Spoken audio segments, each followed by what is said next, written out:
And we are live. Welcome everybody to another episode of You Know What? Let me just say podcast. I am your host, Ray. With me as always, we have Father. The one and only. Harlem Heat is in the house. And if anybody else come through, you know me, I set the best signal out. If anybody else come through, they come through. But how you doing today, Father? Happy New Year, by the way. Happy New Year. I'm chilling. Yeah. It is, yeah. It is definitely the first podcast in the new year, so I want to start off with a bang. And by bang, I mean with our brothers, black brothers and Puerto Ricans. So I don't know, man. I don't know how much you know, but for what you said, you had a front row seat of all this with Fat Joe and the foundational Black Americans.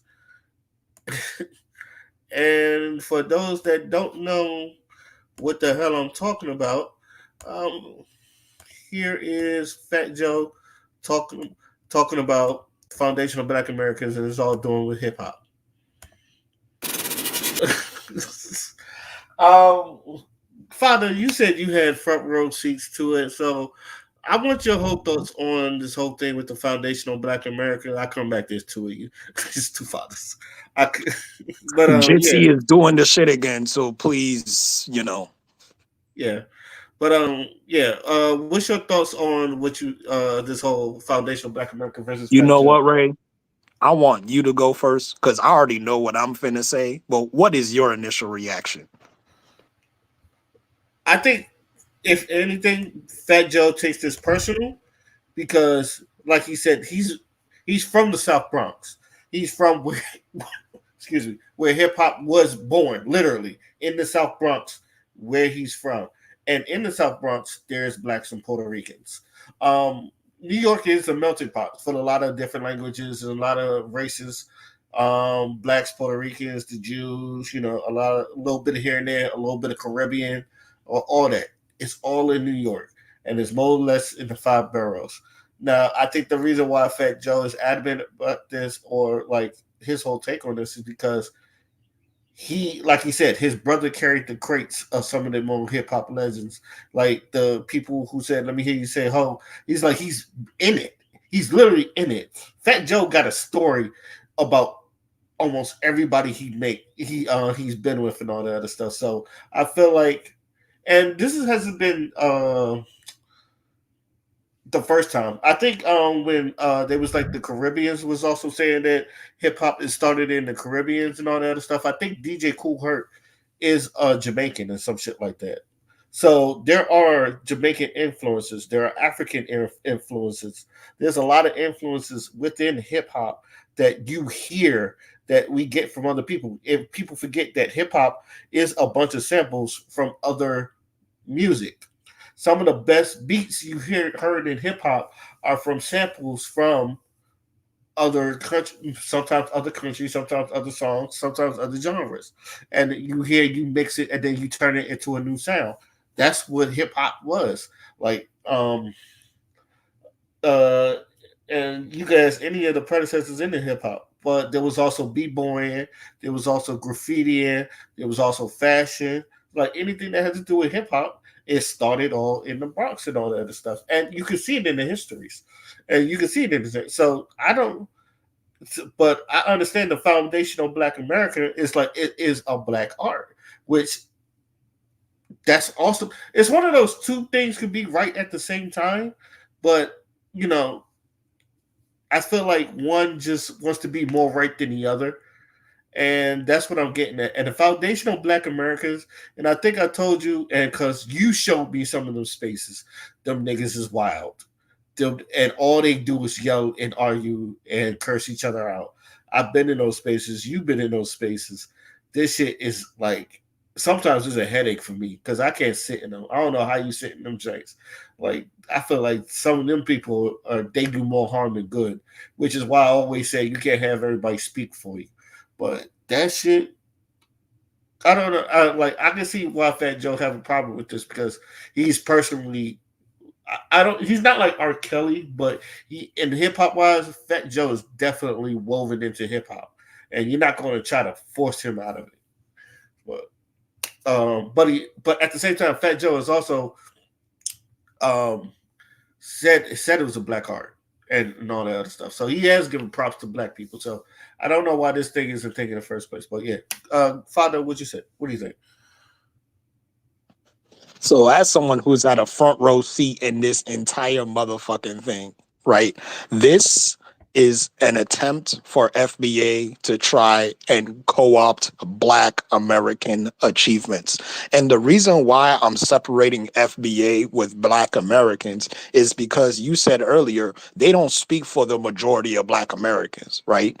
And even when we was having the space, did you know that the counter space to try and talk about it was made by a Black American who don't agree? And the reason why I know that is because I've had conversations with him a lot.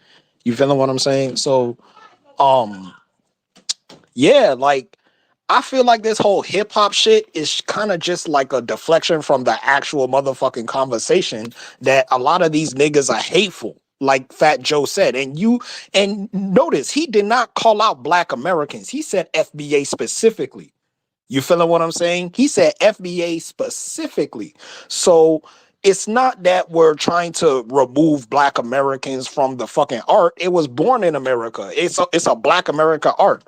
Like, you know what I'm saying? But what we are saying, or I think what is being said, is that it was an art that was also, that also had like collaboration with other people from other places, right? And like New York is a melting pot. You got Caribbeans, you got Hispanics, and they all in one block. You feeling what I'm saying? All of them, they all live on top of each other. So of course, there's gonna be a lot of cultural renditions within hip hop. You feeling what I'm saying? Like for example, one of the first like hip hop songs, you know what I'm saying, was like probably mastered by what's his name, DJ Kool Herc, and he a whole Jamaican. You feeling what I'm saying? So it's like, yeah, the art in itself is Black American, of course. No one is taking that away from them. But there were collaborations that helped to, make it to what it is today. And also Fat Joe, then he was saying nigga even before he started making music because he grew up on the block. You feeling what I'm saying? So like I just feel like this whole conversation that they trying to have where, because they've been coming at Fat Joe for like a while now. You feeling what I'm saying? And he's a celebrity, so he's trying to ignore the shit. But like, it's just an internet movement of loud niggas that's just mad because black people, they're not, politically getting the tangibles that they need. So it's a response to that, which we understand, but that don't mean you gotta go out and be fucking hateful. You know what I'm saying? And try to make it seem like, oh, these people are trying to take our shit. It's like ain't nobody trying to take your shit. The shit is yours. What are we gonna take? You know what I'm saying? Like that's how I feel about it. Because as someone who's at a front row seat to the whole thing, they're not even getting to the point of why they're so fucking mad. You feel what I'm saying? They say, "Oh, we're trying to tether and cosplay Black American culture and shit like that." And I'm like, "Nigga, Black American culture has been the way for a long time. Of course, niggas is gonna get inspired and assimilate. That's how culture works. People assimilate to your culture. People assimilate to Jamaican culture all the motherfucking time. You feel me? So it's like they need to stop. They need to stop for real, for real." Material lifestyle into the chat. How you doing, B? Hey y'all. Okay. Well, we was talking about Fat Joe and Foundation of Black Americans and their little tit beef. Do you know anything about it? No. I No, I just I think he did that go little ahead. clip where he's sitting down on that chair and like he like, said it, but other than that, didn't care to like look it up to see exactly what it was or anything of that nature. And I don't follow hip hop and rap and R&B strong enough to. Okay, that's fine. Long story short, um, bunch of foundational Black Americans got mad at Fat Joe for saying like Puerto Ricans and other races had their hands in hip hop, which historically they did, and but And just because they had their hands in it doesn't take away this is a black art. I want people to understand that. And I don't think Fat Joe was trying to take away that it was a black art. And yeah, Lord Jamar, I like Lord Jamar, but he could be very kind of like headstrong too, because like he don't like Eminem. And you know, most people like look at Eminem because he was the one that said Eminem is a guest in hip hop. And there's a lot of black people who's like Eminem's not a guest. Or like he's one of the goats in the rap game. Even if he was a guest, he's one of the goats. Hip hop. Huh? Eminem has never been a guest of hip hop. According to Lord Jamal, Eminem is a guest in hip hop. So I don't agree with it. But even if he was, he's respected the craft. He's one of the few people that everybody likes, and he's made millions off of it. But he's definitely respected the craft. So I feel like hip hop is the black version of pop. Like when you look at you know how pop is like popular music. Hip hop is the same thing. It's like considered all the popular like black artists. So it's like pop is for like the white people, and like some black people get in there, but it's really mostly for the white people. Because let's be honest, there's no R&B is like the singers version. All black singers go into R&B. All rappers, all black rappers, white rappers, whatever. Anybody who's doing something different and they're rapping, they go into rap. But white people really ain't got nothing. Like they don't have no like lane. Like there's not a singer lane. There's not a. They can go into rock and roll if they're a rapper or whatever the case may be considered. Um, so they can like not put them in a black category or whatever the case may be. But other than that, it's like white people only got pop. Black people, we got so many different lanes that they seem to like throw us into like, oh, hip hop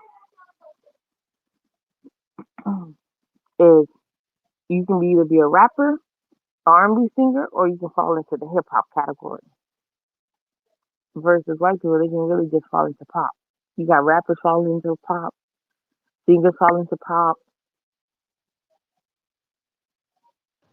Or you could do what Chris Brown did and go to Africa. Then he extended his tour out to Africa, and I mean, that stadium is bigger than any other stadium here in America.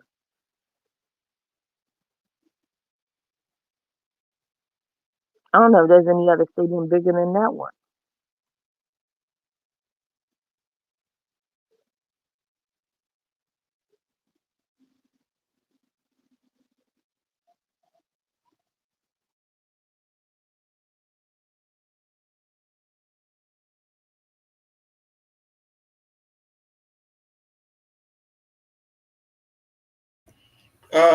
Shoot, my bad.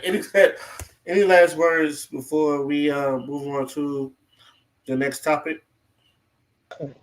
FBA do not speak for Black Americans. I agree. I'm trying to find a video. If you ever been to a foundational Black American space, it's really, in my opinion, one of the biggest waste of times because I feel like nothing ever gets solved in there, and all these niggas do is argue. And You know they're gonna call you a tether for being Panamanian too, I don't right? give a fuck.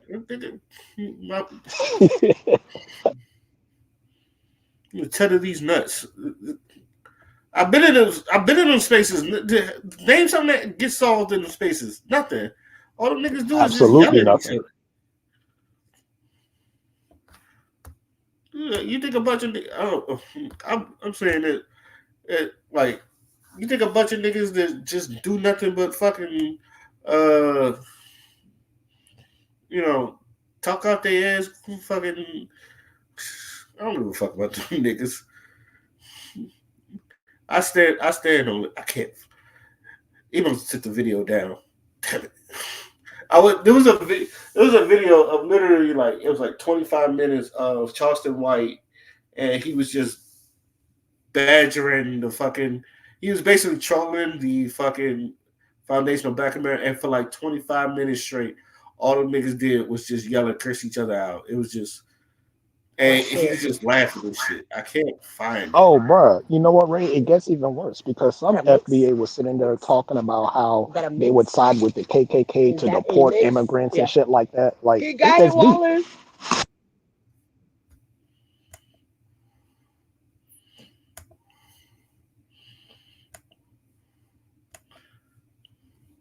Also, Ray, this has nothing to do with anything, but I'm sorry about your Cowboys.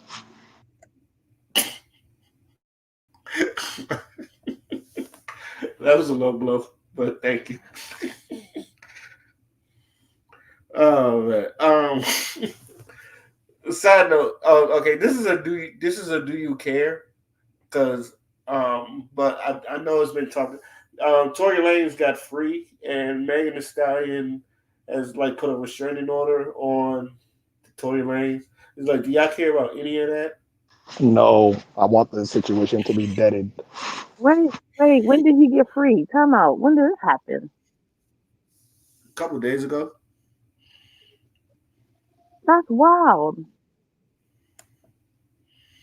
Yeah, Tory He Lanez got is free. free. How though? I'm so confused. I don't look. I don't know. The nigga was home. I was on TV. The nigga was he was streaming. Yeah, like Tory Lanez got free. He was free.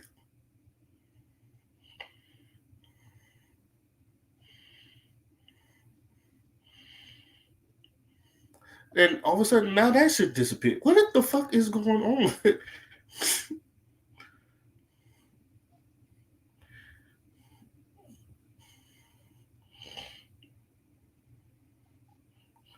Free 2025. I just seen this. I just seen the video too. Anyway, I don't care, but I did want to say this, man. The more you put fire, because I feel like everybody else has moved on for it, but Meg does little bitty stuff like this. I understand you want to be protected, but I feel like the more you like, you know, do stuff like put a restraining order, I feel like is the worst is going to make you. It looks for her, in my opinion, and it's just like I feel like if you just ignore it like everybody else, it shit will go away. But yeah, I feel like the more she's like, I feel like the fire is almost out. You just keep dousing that fire. So,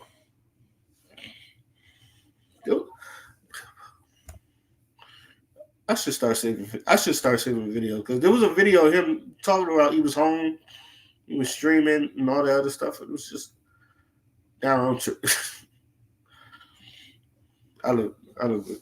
But on to the next. Oh yeah, Father. Like I don't know how you felt, but I felt like 2024 was a good year for wrestling. So if I was going to ask you, who would you say was your MVP for 2024 out of all Drew that? McIntyre. Drew McIntyre, really? Look at the year he's had. This nigga was world champion and then got it flustered by CM Punk. And the entire time that nigga was talking the greatest amount of shit I have seen since The Rock and Stone Cold. You feel me? Not only that, he's had a match of the year contender with CM Punk with that Hell in a Cell match. And from there, he's just been on fire. So he's my MVP for 2024. Just simply just due to the fact he bought the hate back in like, you know, hating on somebody. The nigga hates CM Punk. That nigga stole that nigga stole a bracelet with CM Punk's wife and dog's name on it. I don't know how much more hate you can get. And made us give a fuck about it too. And then another MVP that I would say is Naomi, because she has been working very, very, very hard. So I just want to acknowledge Naomi. Yeah, I was about to say I had a male and a female, so I take it your female was Naomi. So Of course, you so know I'm also putting in Mercedes Monet in there too, who got 4 belts, by the way. Belt collector Monet. We out here. Shout out to my girl. I I can't knock it because I think Drew did have a very good year. I think he had a very great year. I personally I said I'm giving it to Cody. I'm gonna actually give it to Cody Rhodes. I think he's been um a very good representative as an undisputed champion. I think he's done had a lot of good matches, and I feel like he's done represent the title real well.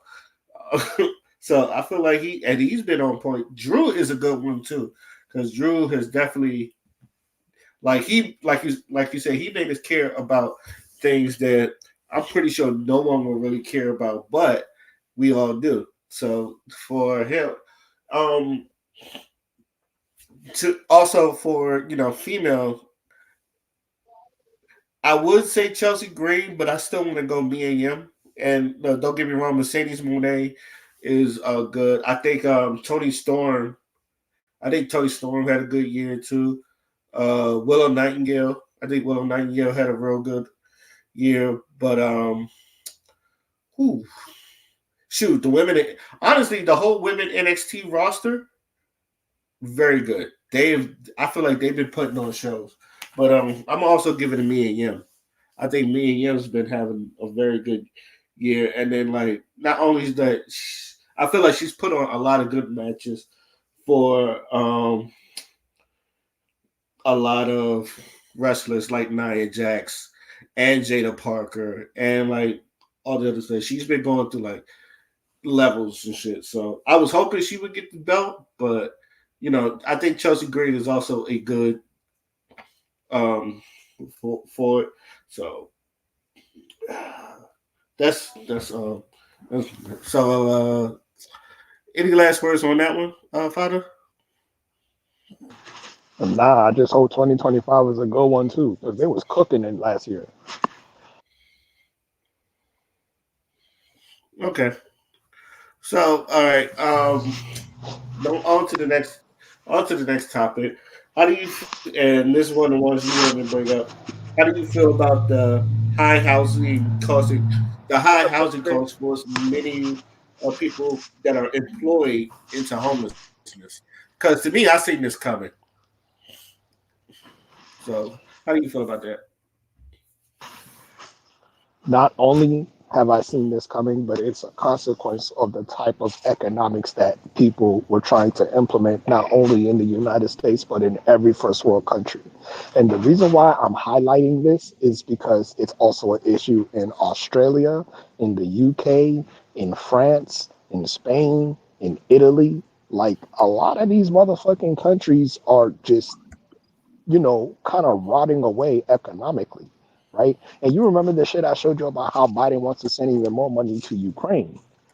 Yeah. So, this shit right here, like when you make housing a commodity the way that you do, then it affects the entire fabric of society. We are now in a situation where the current generation does not make enough to buy a home on average. And that's going to have huge fucking consequences. That means your population is going to lower. That means that the quality of life is going to get worse. So it's a chain reaction that's not going to just fix itself in 5 or 10 years. This is going to affect an entire generation.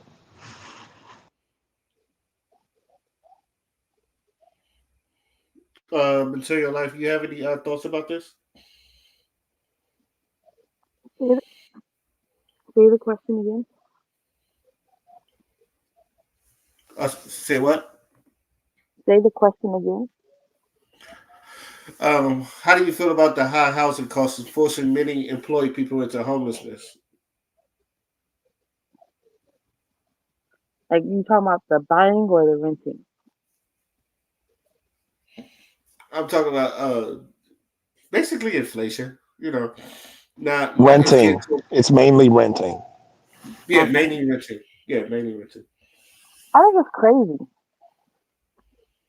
to me it just doesn't like I understand, somebody owns something, they can create the price range that they want to create or whatever the case may be. But also when you remove all the projects, right? Which is the project price, which is supposed to be the lowest price you could ever receive, right? And then you remove all those prices and they become regular prices. So it's like, what are people supposed to do? They can't squat because then that's an issue for you. You feel like squatters should not be squatting. But you gentrify all the locations that they used to be able to afford. And now they can't afford these locations. And then there's no new locations that they can afford. And even the abandoned homes, owners would rather allow like the government would rather allow the place to remain abandoned, a whole sector to remain abandoned, than could reduce the price of that location. So then you get upset because homelessness is now running rampant. And there's homelessness all in parks and places and like rich locations, places they shouldn't be. But we broke the cycle, but there was no place for the cycle to move to. It was just broken. So there was no relocation location. So you have people who had money. Now you got them looking for places and you tell them there's no option. But you didn't create a location for them. Because, like, let's be honest, the projects used to be the place where everybody moved to. But then, now when you look at most projects, they're abandoned. Empty lots, abandoned. Um, or somebody bought out those projects, like actually in New York, somebody bought out those apartments, and then they raised the price a little bit, so people can't afford it no more. Some people got to move out, and eventually they keep raising the price, keep raising the price. Eventually, all the people who ain't doing right gonna move out, and then they're gonna gentrify it. Then they're gonna make it look like some loft or some like sky rise. They're gonna beautify the pathways, put a little bit better storage. But the people that's supposed to be in those locations, you move them out, but you don't put them in no new location. There's no new place for them to strive at, no new place for them to live at. So then they become homeless, and then you have an issue with that. But we created it.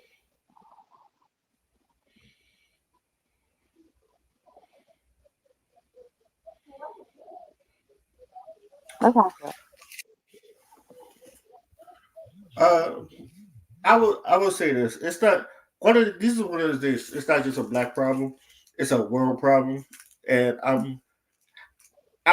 It's one of those bittersweet things. It's because now people are understanding that what black. I feel like what black people was trying to say, whereas it's just like when we talk about gentrifying neighborhoods, it's like you make them too nice for people to stay in. Like I'm seeing buildings being built for like apartments, but yet no one's moving into them because the rent is like 2,000 a month, and it's just like Mhm. how the fuck do you expect someone to start a new life, a new family, or something like that, and your rent is also just 2,000. Just your rent is 2,000 a month. Like that's not even utilities included. Like you still got to pay a bill here, a bill Mhm. there. Then you got subscriptions that's out the wahoo. Now, like people want to raise their subscriptions. It's like everything is raising, but it's just like you're not raising people jobs. So now it's going to be a point where um, people are going to squat, or the way I see it, people are going to probably go roommate. They're gonna have roommates, and then you're gonna room with people you don't like, but you probably have to deal with it because I can't pay a rent on this. Um, there was at one point, and I'm not picking on black women, but I did read on this. Like there was a slew of black women that was owning houses, and there was like a big old boom of black women buying their own houses for their kids to live in. And now most of them they gotta sell. And that's a shame because imagine buying a house for you to live in for like the next 20, 30 years, and hopefully you get to be in that same house for the next 30 years, where you can't even afford the maintenance or the Yeah, upkeep of the it was house, and you're gonna have to sell. different. Most of them have to sell their houses, and that's a shame because it's just like they bought that. It's not for themselves, but they bought it for the kids, or at least the ones with the kids, and like that shit. That shit is disheartening. And I know, I don't, go ahead, baby. I don't think it's the same because first of all, buyers. I think buyers start to forget that they create the market. I think we hit a point where people start to believe that the person who's selling the item is the one who can create the market. But if no one buys the item, you're gonna have to reduce the price. So sometimes people tend to forget, like if you know you can't afford a $500,000 mortgage, why? Like regardless of how much you love it, why give them $500,000 when you can't afford it?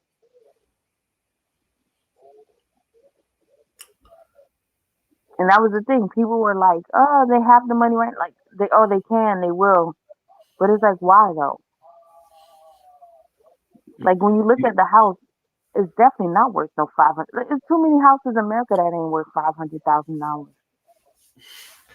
Hell, There's like, this house is, and I see what you mean. Not to cut you off, because there's a couple houses in around where me and Wallace live at, and or me and Father live at, and you be like, it costs this much, and it's yeah, just like, and you be like, yeah, this costs this much, and it's just like I've seen houses like in Texas with a better upkeep, and you get better rooms than the ones but up you here. getting plywood. They over here paying $500 for some wood. Like ain't no brick, ain't no concrete, just wood. Like that's wild to me. Like you know this is a 250, $300,000 house at max capacity. So why would you offer someone $500,000 for wood that termites eat?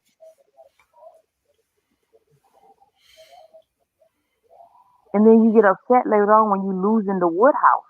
Like did y'all not like what was it?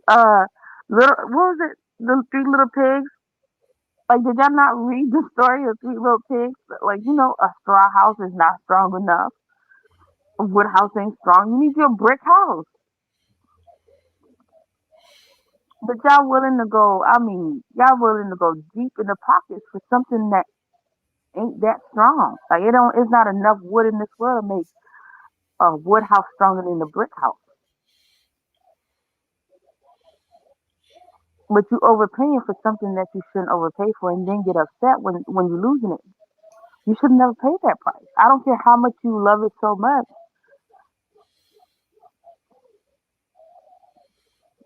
Like I said, I rather send an owner to foreclosure than to overpay on a house for what? I'll catch it at foreclosure for even 10 times less for $50,000 than pay $500,000. I'm with you. There's some houses out here. It's just like if I'd have told you the price be, and you looked at these houses, you'd be like, they ain't worth no damn. That's not Mm-hmm. worth that price. I can tell you, it's just like there's a couple brownstones that are like run down. Like you could sell them for $1 million, and you'd be like, for this rickety ass shit. It is just like, yeah, Exactly. people pay out the. It's not even that. It's just that some people they just pay out the wahoo.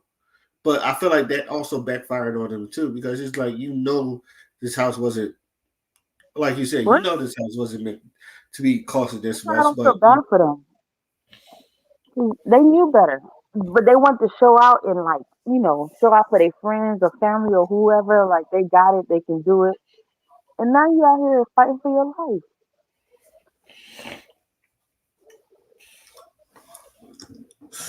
well, I mean, something's got to change. I think we're at the point. Yeah, I think we're no, at I the was point just gonna where. say, I'm Go ahead, sorry. Father. I'm sorry to cut you off. I'm so sorry to cut you off, but I was just gonna say, I think that I think it's a situation where like all sides are complicit. You know what I'm saying? Like the real estate, the government, the consumer. I think everybody is at fault for this situation, in my opinion.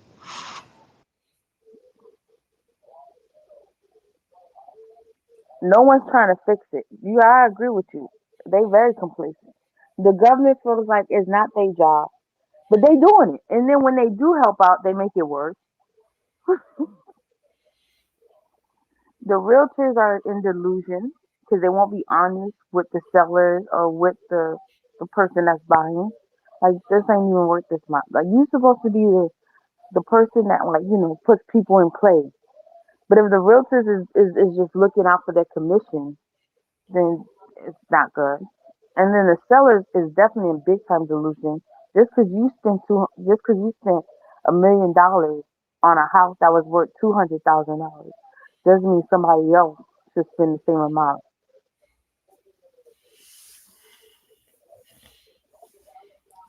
You, you big dummy. You big dummy. It's the new face of homelessness in America. Folks who are working full-time but with nowhere to live. According to the National Alliance to... Also, that's a damn shame for you have to work a full-time job and not have a house or something to yourself. That is... I'm just laughing at the stupidity. I'm just like, yo, how the fuck do you work 10 to 12 hours or 8, 10, 12 hours a day and not have nothing to show for it or something like that? To be honest, even some people working full time is paying them how it's supposed to be paying. And homelessness. Like, no offense, somebody getting paid $10 an hour full time, that's crazy work to me. Like, and you have to pay rent yourself. Like, you're not living with, you're not like living by yourself or living at home. You can't afford to live on $10 an hour full time. Not even barely 16. So you definitely like 20, like 25 and up, you can definitely live on your own in some like small reasonable apartments. But like 10 to 16, apartments ain't cheap. Like unless you move into a country town, like there was this one kid who's like living somewhere else and working somewhere else. I'm like, this don't make no sense, but okay. It made sense to him. So imagine having this is when I started noticing this when studio apartments costing as much as like 2-bedroom houses a bit. It's like there's not that much space here. It's a studio apartment for a reason.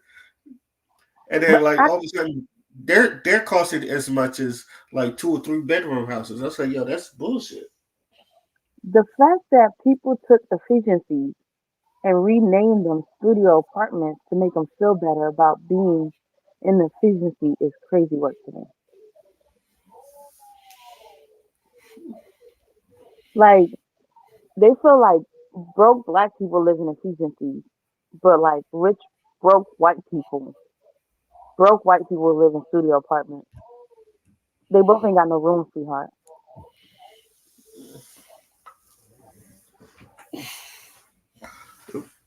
Thousand people enter homelessness for the first time each week. Many of them, up to half, according to some studies, have a job. In 2022, Knoxville, Tennessee saw the largest rent growth of any metro area nationwide. While the spike is slowing down, more than half of renters are spending 30% or more of their income on housing. For others, affording a house or apartment is simply no longer possible. In the first of our two-part series, our correspondent, Jessica Gomez, travels to Knoxville to talk to those affected. Here's an airport order. It's paying $23. Quenisha Tweedy starting her day as an online delivery driver in Knoxville, Tennessee. Switching between apps, she clocks in 7 days a week. Turn right onto Muddy Creek Road. There's a break to pick up her kids from school. Did you have a good day with Miss Jenkins? And homework, usually at the local library. All right, guys, time to buckle up. Then back on the road. Tweedy's kids, 5, 9, and 14, her oldest with special needs, helping to deliver. Yes, you can play your game. they like the fact that they can come and help me with orders. They just don't want to be in the car all day. It wasn't always this way. Before that, I was a district manager at a newspaper company. But when the company downsized, she lost her job and was evicted from her Georgia apartment, moving here with promises of more delivery work until she can find a new job. You got both cases of water? I kind of think I failed, honestly. I understand that it's the economy, but it's like, you know, I was trying to save and it seemed like every time I would save, something would come up. I ain't gonna watch no more. That right there is just ooh. Oh. Ain't that a fucked up ass situation?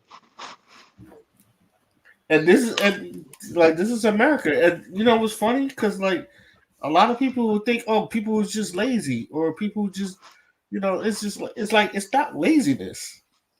It's really not lazy. It's not laziness at all. This is the life that people have succumbed to and all that other stuff. And now you're seeing it. Like she has a full-time job, and working 7 days a week, and yet she's living out of her car.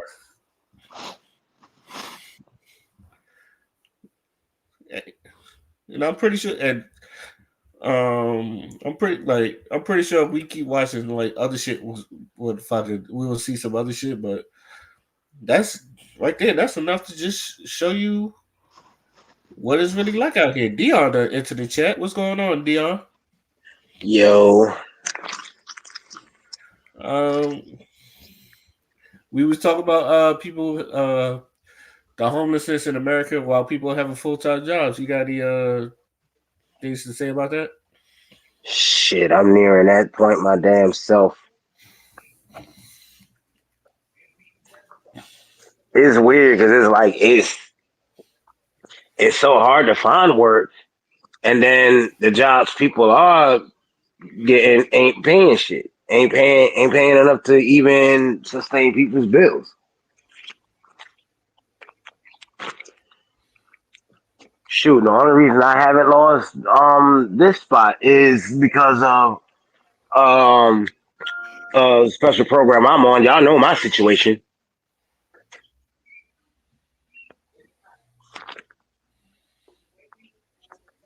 I think all of But America then going through it. it's just this shit is fucked. The aftermath of Reaganomics, ladies and gentlemen. Literally.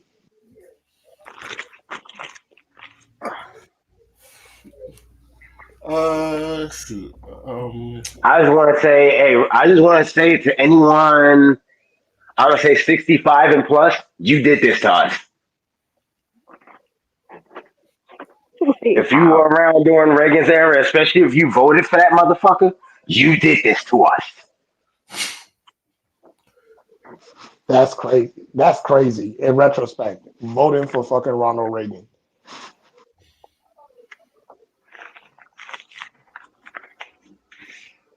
If you got him elected, you supported the bullshit he was doing. You did this to us. You created the environment that we are in right now. This is the long-term effects of this shit. I'm sure there were a shit ton of people way back when speaking against all of his garbage for this exact reason. Everyone was so caught up in what they were getting in that moment. They did not think a lick about long-term effects of their shit. It sounded so pretty, and everyone right there in that exact moment benefited from certain shit. But what the hell was that? Don't worry about it. Just keep going. Was that a bot? No, that was just I was trying to set something up, and yet I thought the fucking volume was down. That was me. That's what I said. Okay. Anyway. Yeah, it's just I'm sure there were warnings about this way back when, and they were completely ignored.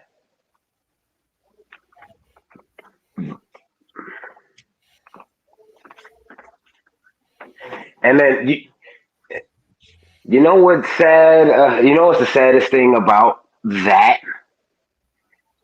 The way the way Ronald Reagan campaigned and presented a lot of his shit, he pinned a lot of what he was supposedly fixing on us. He pinned a lot of that on black folk, which it was all lies and bullshit. So now I wonder what bullshit quick fix is going to get offered that is probably going to be detrimental to everybody later on. Because I pointed out this pattern before, how similar Ronald Reagan is to one Donald Trump.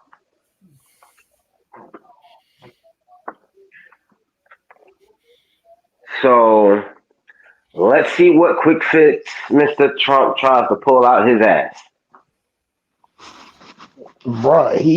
Bruh, like he's probably And gonna then, take more of that focus anyway. Just the way people be dogging at him with his fucking criminal record and shit. He's a spectacle.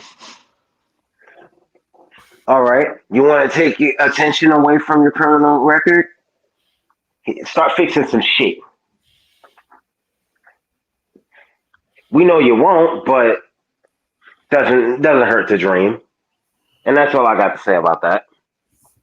Is it snowing where y'all at? Because I don't It's think about it to. is. It's Oh, okay. about to. We're preparing for it. Snow's supposed to hit me late tonight. Yeah, Okay. same. It's cold as a motherfucker right now though. It is cold as a motherfucker out there. So As much as as much as I'm dreading having to go downstairs, I do kind of want to smoke. But okay. Yo, Any last words before we move on to our next topic? bruh, yo. But honestly, like just we are in a situation where a full-time job doesn't cover your rent. And niggas used to have that. You feel what I'm saying? It feels like theft.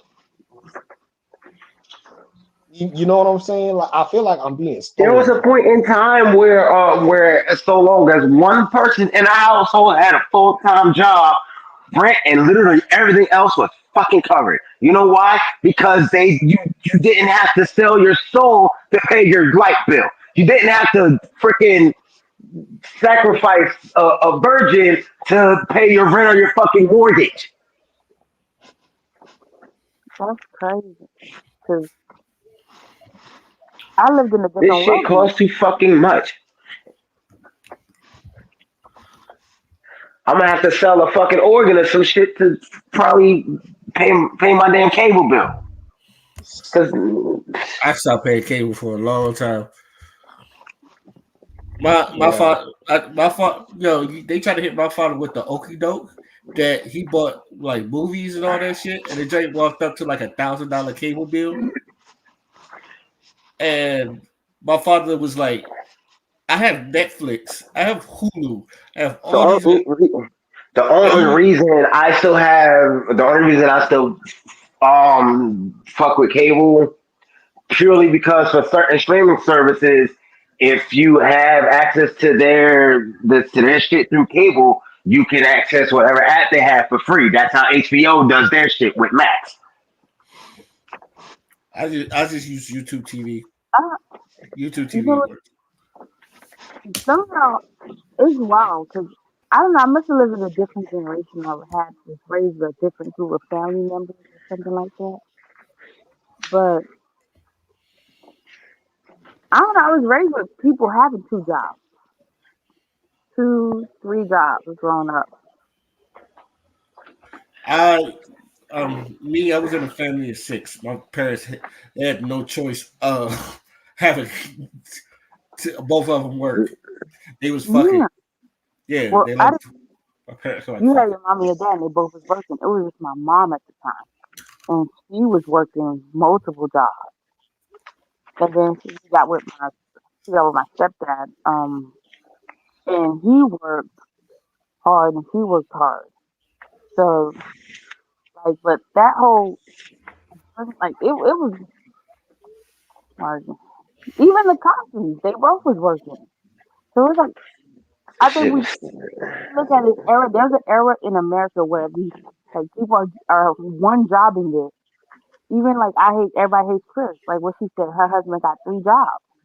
My husband has 2 jobs. Yeah, like I don't need this.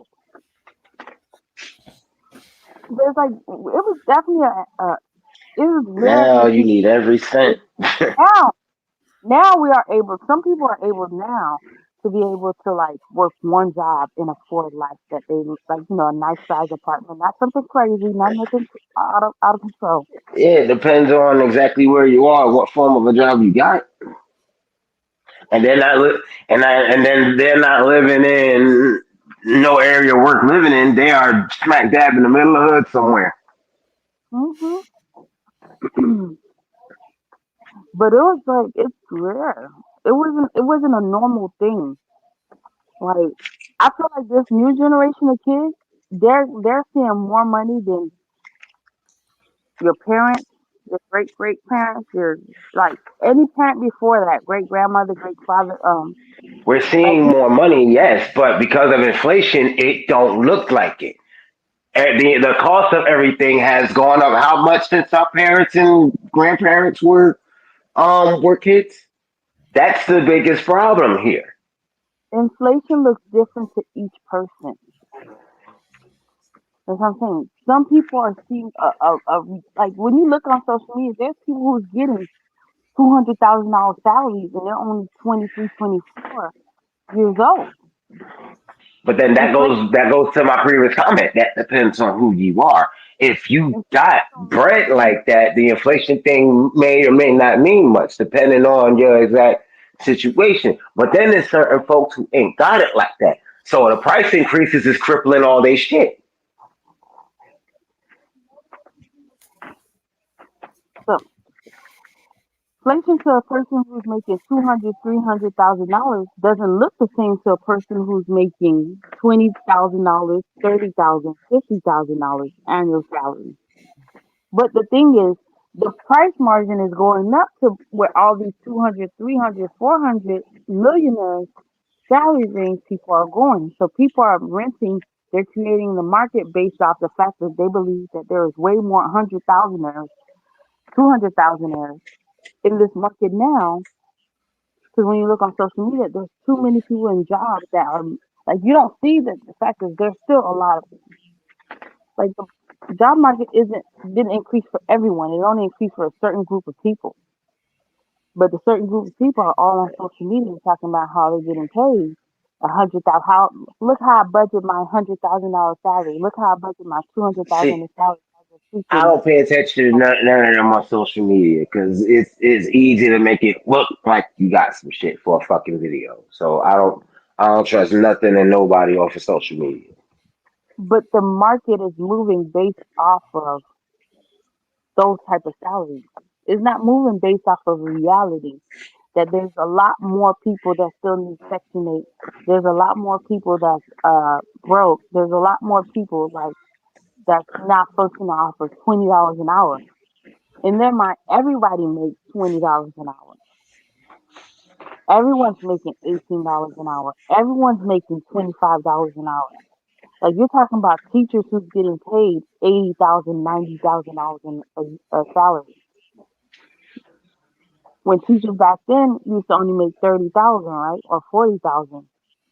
Now you have teachers 80,000, 90,000, 120,000, 150,000. Some professors like at 500,000 salaries. So what we used to assume was the pay rate for all things are not the same. So the inflation is going up based off of what they believe there's more people in these high paying jobs. But like when I think it was like whatever they was talking to JP Morgan Chase and she was like, I don't understand, like how do you think these people are surviving? I think they were paying some people $30,000 salary and the owner, he was like in his mind he thought that was normal and she had to break it down. That's the thing is they're going off of based off of salaries that They believe it's the case. So inflation is moving off of people thinking that so many people got money, but in reality, that's not the case.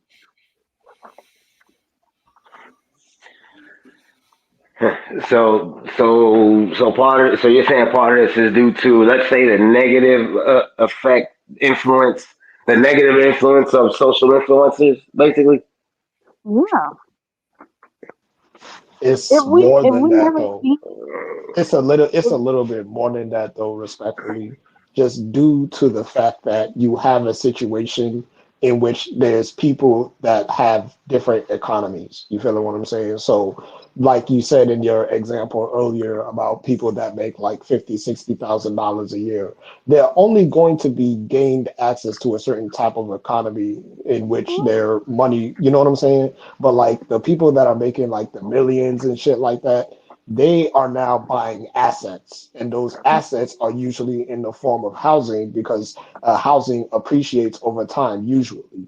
So when they acquire these properties and they rent them out, they are renting them out with the price point, assuming that people are able to meet the demand of the supply. You feel what I'm saying? So if somebody, but like the problem is now that if people are priced out, right? Like if I work full motherfucking time and I'm still not able to afford my place, that not only has financial motherfucking ramifications, it has social ramifications, which means now it has personal ramifications. Like people unalive themselves because they don't have money. You feel what I'm saying? Like it's that serious. So when we are talking about this particular situation that we have right now in regards to the cost of living, especially when it comes to housing, it needs to be a holistic conversation. We can't just talk about niggas with money because unfortunately the niggas with money are not the majority of the United States.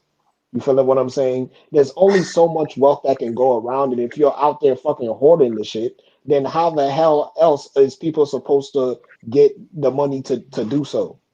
So it is a supply and demand issue, but it's even more so of a societal failure in the fact that we commodify fucking housing and we don't view it as a basic human right. The very first motherfucking human beings built their houses using mud and sticks and hay and shit like that. They have to pay a motherfucking dime. Live streaming is on. All right, back to these messages. Oh, that's from our message. Go ahead, Father. Give me 1 second. Give me 1 second. like Father was saying about the fact that like the rich person will buy, they'll buy assets, then they'll go around and rent it, right? They think everyone lives like they do. The problem is, then you get somebody who's broke that will go rent out this place knowing it's overpriced, and then they'll choose to work 2 or 3 jobs, right, to rent it out. And the person in their mind, they don't know, like they don't care how they got it. They assume, well, people are affording it, and that's the problem. It's too many people who's affording prices that they shouldn't be affording. So in reality, it seems like well everybody got it. People are not struggling. So many people out here having mental they mentally breaking down. It's stressful out here. It's like it should be no reason. Like where's the $600 apartment? Everybody done bought houses, bought apartments, but what happened to the $600 apartments? Where they went? They used to exist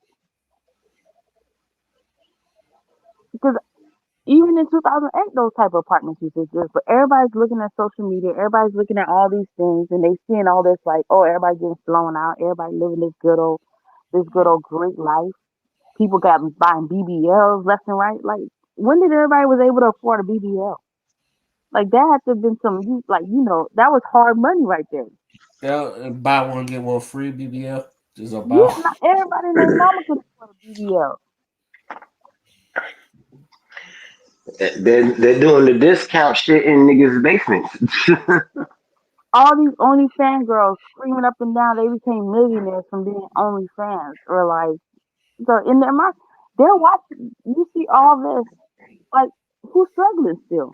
Where are the people who put struggling content at? Because everybody look like they living their good life. Become a content creator, you'll become a millionaire. So who's struggling? Like, where are these people who's budgeting $200? Like, where are these people who's budgeting $200 a month? Where are these people who's budgeting? They at work 'cause they ain't got time to be on the internet doing XYZ because they at work. Yeah. Oh, I'm budgeting 50K salary, 40K. Like, let's be realistic. People need to start being realistic. These people exist, but for some odd reason, all over the internet, the people you only see people making 200. I'm like, wow, you telling me a whole secretary making 200,000? Wow, that's crazy work.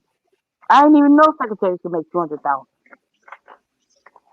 and it wasn't an executive secretary. It was a virtual secretary. So she ain't even in the office making that much money.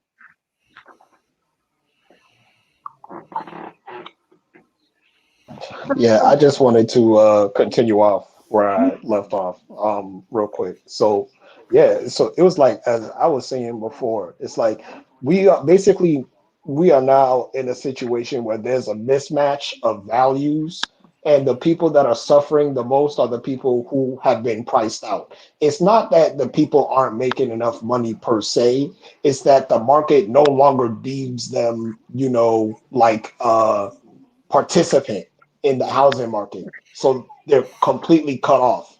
And any job, and like, bruh, I'm a type of person. I'm gonna keep this shit so real right now. Like, I refuse to get a second or a third job because I shouldn't need to. It's a matter of principle with me. You feel what I'm saying? Like, I understand that people are in certain circumstances, like they have kids or they got a sick relative and shit like that. That's not what I'm talking about. But what I'm talking about is this notion that because the cost of living has gone up, and we haven't personally done anything to make that go up. But now I'm supposed to sacrifice more of my time in order to get underpaid. It becomes exploitation, and I value myself too much to be exploited.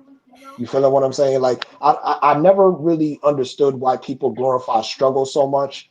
And be like, you know them stories, man. I worked 3 jobs and I walked everywhere. I walked from one job to another. I'm like, I'm not celebrating that. Somebody, there should have been a program in place for you to get a vehicle. There should have been a program in place for you to, you know what I'm saying, help yourself as long as the resources are available and you're using them intentionally.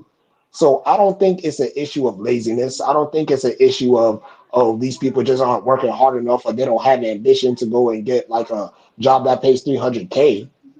What I think it is, I think it's a corruption of values. I think that's really what it motherfucking is. Any last words before we move on to our next topic? That was the last word. We can move on.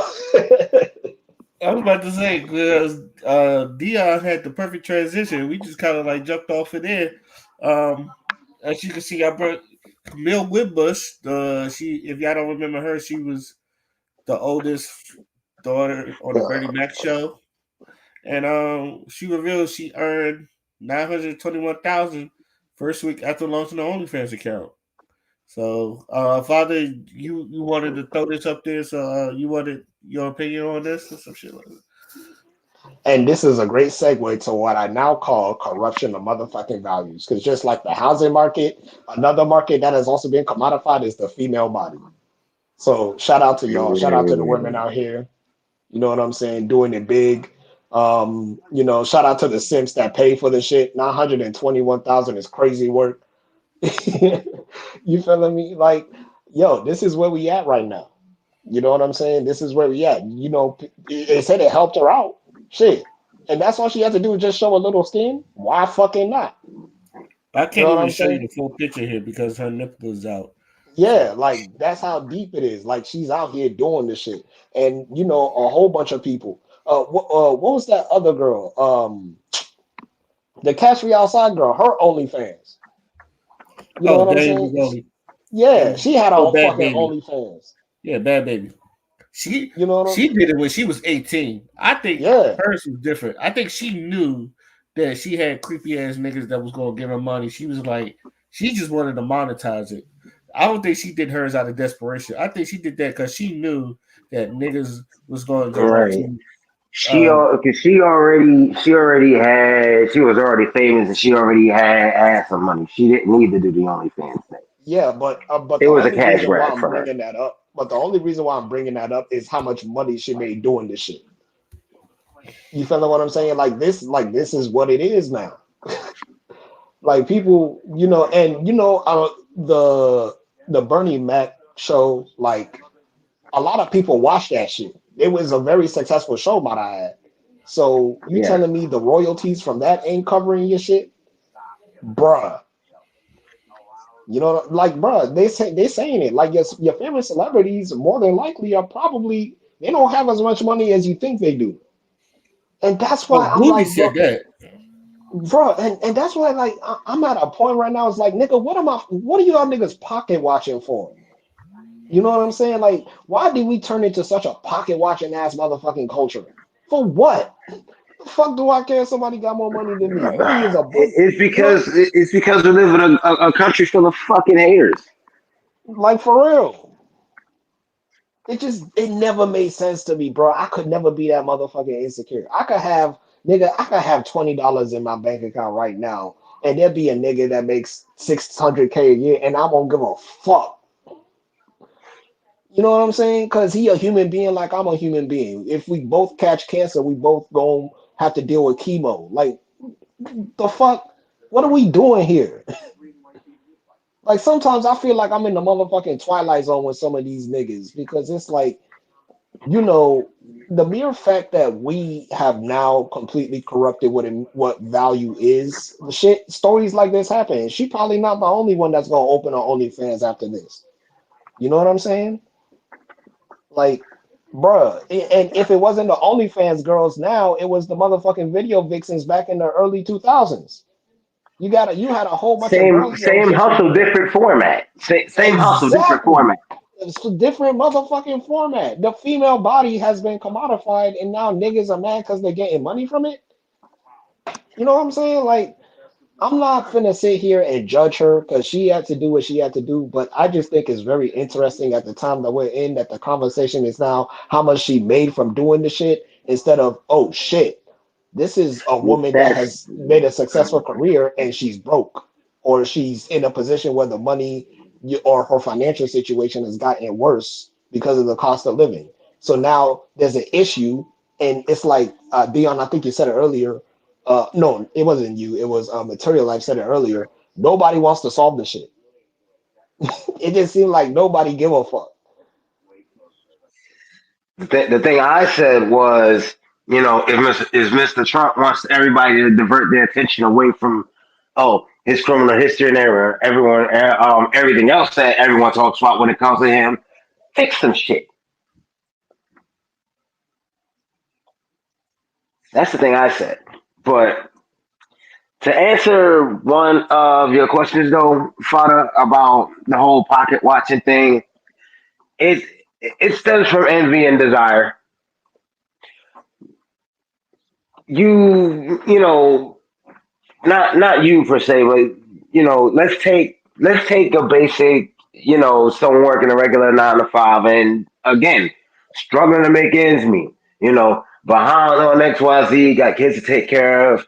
Meanwhile, on the one of the few reprieves you get, because you got to come home, sleep for like 6 hours, and turn around and go right back to work. you see you see these people, all these celebrities with all this fame and money and things like that, and you can't help but be a little pissed off because these motherfuckers is out here living these luxurious lives, and here I am scrounging for fucking pocket change, wondering what the fuck I'm gonna do about my next meal and shit. You know what I got to do to live like that? That's where that comes from.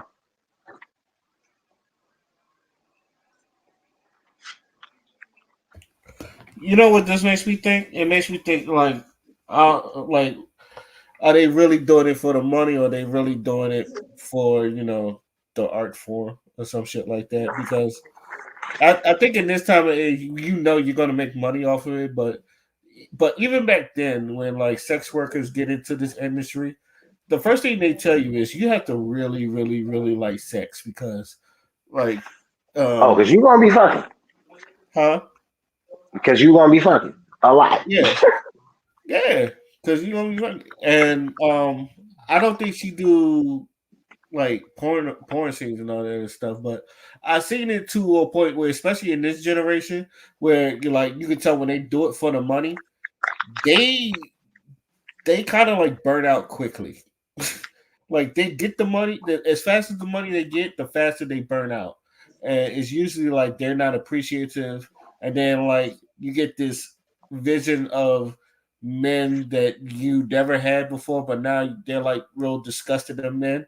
But it's just like, well, you're not going to find the most wholesome of men doing sex work. So I don't understand why you would think that. And then, everywhere they go, they get treated like a 304. And then it's just like, as other men is go, what do you expect? You're doing sex work, you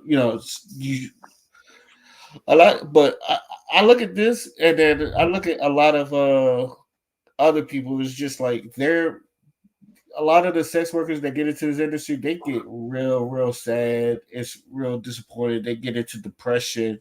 And like a lot of people don't even talk about that. Like a lot of them, they don't really feel like they're worth anything unless they have to take their clothes off and some shit like that. And then you got to deal with people saying vulgar things to you all the fucking time and some shit like that. But like that's what this makes me think of. But the fact that she made almost $1 million doing this shit, like I guess she's okay with it. Most people don't know the little girl that was playing in the Bernie Mac show. She got an OnlyFans too. So both of them got OnlyFans. It was like I saw that. I said I made a joke. I said Bernie Mac rolling over in this grave, but like everybody said, like damn, niggas is really people are really just going to this bunch of OnlyFans because they feel like that's the only way they got to make money. It really is the new strip club because strippers used to go through this shit. Now it's just like regular people with some shit like that. Like you don't even have to have talent no more, or you just put in work. Shit. And you want to know what's funny? OnlyFans is doing to strip clubs what Amazon has pretty much done to the retail industry. I see what to you where mean. people aren't even going to bars and clubs like that no more because all these girls are shaking ass on OnlyFans. There's a few reasons though because strippers I don't know, you remember the whole strippers versus bartenders thing, and it's because of Instagram models, like they'll like people trying to see them, right? So they'll go to like clubs or strip clubs and it'll be like, come see me at this strip club and all that other stuff. And they're the ones getting thrown money to it, not the strippers. So like strip clubs has always had that kind of problem because they're not really making that much. And the fact Shit, that I've been seeing videos of women telling on the whole exotic dancing industry how it's not as promising as some folk make it out to be. As a lot of these girls is telling folk, yo, don't get into this shit. This is what I know. You'll get paid big money, like probably from the start, maybe like the first year or two, you do this shit because you're still relatively new to folk. But motherfuckers are gonna get tired of seeing you. This is what I know from what some sex workers told me, and so from what I learned from some, like you're not making that you like just because you're pretty doesn't mean you're going to make that much money in the first place, because there's a bunch of other pretty women that like you're supposed to fulfill a fantasy, and a lot of these girls, especially the new ones, they don't really fulfill a fantasy to some of these dudes. So they just feel like you're just supposed to give them money. That's one thing. But there's another thing where it's just like unless you are in one of the major strip clubs like King and Diamonds or the Miami strip clubs or the Atlanta strip clubs, and I think New York. I know New York got a couple of them, but I know DC we had stadium. I don't even know if stadiums around no more. But like if you're not in those major strip clubs, you're not really making money like that. It's like the drug, you got your scammers, you got your drug dealers, and all that other stuff. But like the celebrities, them niggas, they throwing money in this shit. They're not really throwing that much money in this shit. Like no one's really doing that. So, and then plus, like they gotta pay they gotta pay the club to strip. They don't get to keep all their money. Like they gotta give some of that to them. So some of them, if you're not Right, you making gotta pay the damn club for their time, I like how a barber pays to rent a booth to cut hair in. yeah. So if you're not making the money, so you go to other and some of them they stay like I've been to a strip club recently, and some of them, I'm not gonna lie, like they get all bored and they sit there and they be on their phones and all that stuff. It's like it's just supposed to be like dancing and some shit like that, but they be like, them niggas ain't got no money. I said, you're not giving them the reason to give you money either. So I don't know. These new Vegas shit, like I said, if you're not in it for the craft or for the art, like I understand the money's good, but I feel like you still gotta have a love for the craft and the art to even like make more money. Because I feel like if you have love for the craft and the art, you'll make more. But sex work is different, so I could be wrong about that. Anybody else has anything to say about that? Well, I was just gonna say that. Um, in regards to that girl who just made all that money, um, but clearly she don't know finances. What's she planning on doing with the money? Because if she thinks she's gonna still be purchasing her OnlyFans, like it's not gonna happen. What you made that first week is probably not gonna look like any other week or any other year.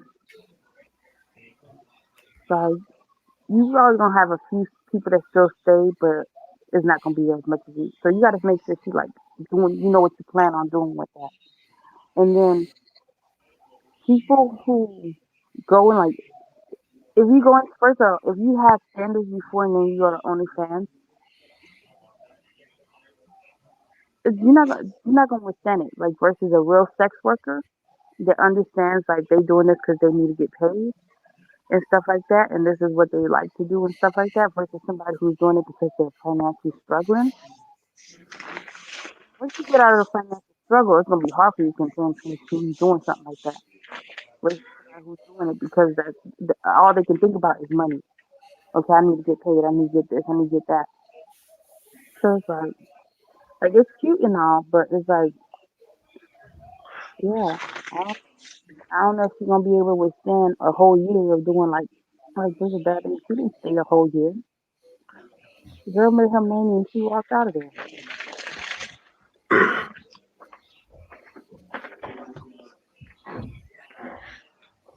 Okay, any last words before we get into our final thoughts? That's it from me. Okay. Dion, before we get into our final thoughts, me and Father, we gave out our our wrestler MVPs for 2024 and for the men and women. Do you have wrestler MVPs? Okay, I gotta think about this one. My wrestling MVP for 2024. I'm gonna give that. Yep, and no disrespect, because tell me your picks after the fact. Because okay, I know how y'all are when it comes to me and certain things when it comes to wrestling. So okay, my male MVP for 2024, I'm giving that to Gunther. To me, that goes to Gunther. I ain't mad at that. Female side, Rhea Bloody Ripley.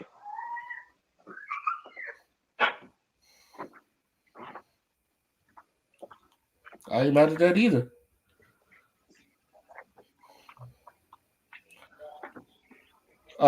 Father said Drew McIntyre and Naomi, and of course Mercedes Moné. Mm-hmm. I said I actually said Cody Rhodes because I think Cody Rhodes has been a great champion, someone that's been representing the country. I think he's been doing a good job. And me and Yim, but I will also we'll say if you would say Chelsea Green because I thought you was going to say Chelsea Green, but she's second place to me for MVP of 2024. I think after her ending the year by becoming the first ever female United States champion. By the way, I've been all over X saying "Make America Green Again" in support of Chelsea Green. That's funny. Anyway,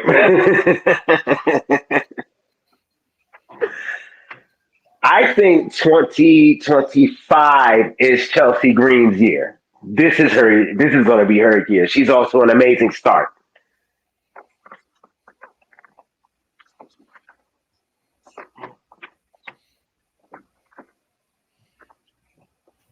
Okay. All right, cool. Now we are on to our final thoughts, and yeah, I'm gonna go ahead and start with you. Well, might as well start with you, Dion, since you're here. All right. Final thoughts. You know, welcome to the new year. Brace yourself. And that's all I got to say. Betrayal Life is on you. Just we made it to 2025. That's it. I really don't have much. What'd you say? I said we made it to 2025. I really don't have much. Oh, okay. Father's on you. I got nothing.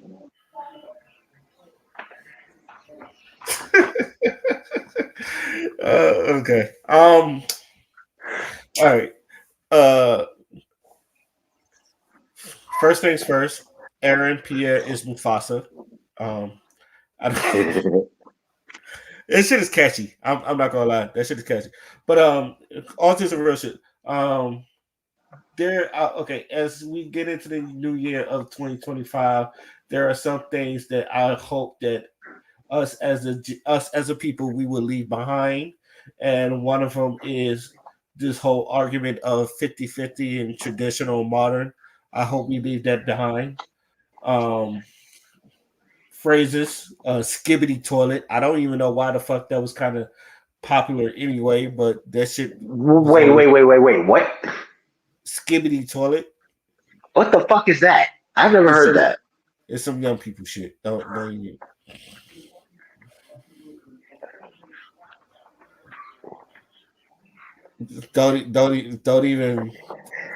worry about it. It's some young people shit, and we're just gonna leave it there.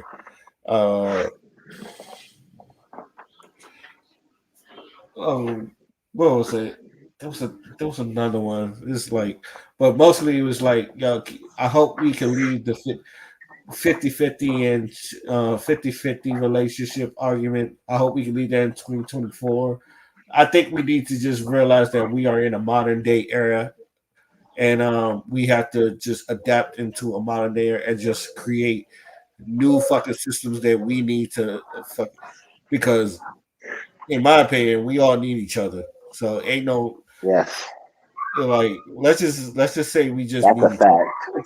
whether it's 50-50, 100 or whatever, we just fucking need each other. Also, I think it was. Oh yeah. Material Life. Do you still want to do the after party thing? after this, or Yeah. What's that about? we're looking at one of my old videos. We're gonna be looking at one of my old videos that I made 7 years ago from Okay. AI. I'm okay. I'm actually gonna let y'all have that. Yeah, so yeah, that's it. I would like to thank the panel for jumping on as usual. I would like to thank all y'all for listening to hear us talk our shit again. This is You Know What, Let Me Say podcast. We signing out. Peace. Deuces.